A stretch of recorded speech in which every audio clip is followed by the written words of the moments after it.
La Calédonie se lève alors que le cri du cagou se fait entendre sur les ondes. C'est la signature de Radio Nouvelle-Calédonie première. Depuis des dizaines d'années, elle réveille le pays et marque l'ouverture des ondes radio.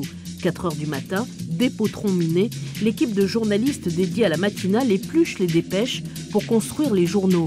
Charlotte Mestre et Thierry Belmont sont ce qu'on appelle dans notre jargon des matinaliers. Là, je suis en train de récupérer l'actualité nationale via France Info qu'on enregistre.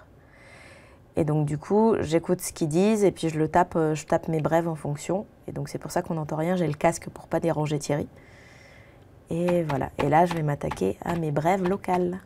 Une brève, c'est une information donnée en version très courte, avec juste l'essentiel, et sans qu'il y ait d'interview ou quoi que ce soit, c'est vraiment l'essentiel de l'information donnée brèvement, d'où le nom de brève. C'est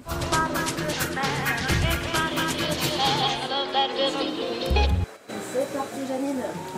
L'actualité de ce lundi, le premier rendez-vous, c'est avec Charlotte Mestre. Bonjour Charlotte. Bonjour Bruno, bonjour à tous. Week-end agité sur le Caillou, samedi à Boulou-Paris notamment, une dispute familiale sur fond d'alcool s'est terminée par un coup de feu.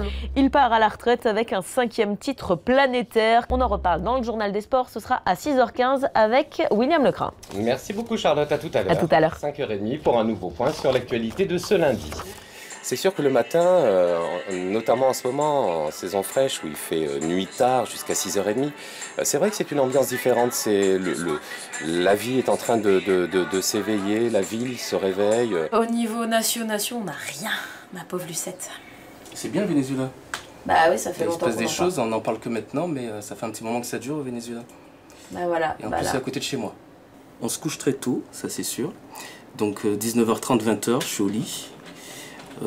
Pas de vie sociale, c'est sûr, mais une vie familiale riche. On en a besoin en tout cas. Travailler tôt dans le calme du petit matin peut aussi apporter sa dose de stress.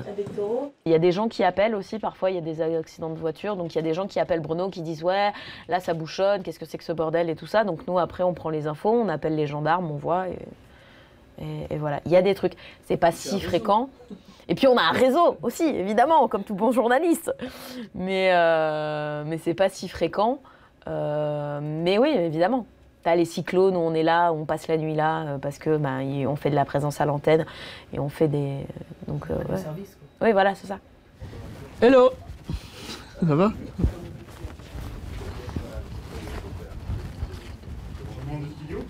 Et ouais, là on est dans le grand studio donc pour le grand journal avec Charlotte Mestre et l'invité de la matinale à 6h50. Dans la région toujours, sécurité et contrôle renforcés pour tous les vols au départ ou à destination de l'Australie. Déjà le fait de se dire que tu réveilles les gens, que c'est toi qu'ils entendent et c'est... Parce que bon, du coup ça fait une petite responsabilité aussi parce qu'il ne faut pas que tu te foires.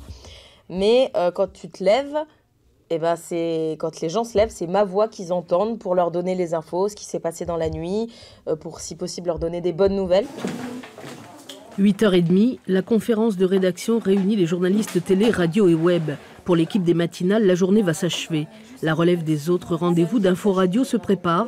La télé amorce aussi l'organisation de ces journaux du soir. Mais ça, c'est une autre histoire.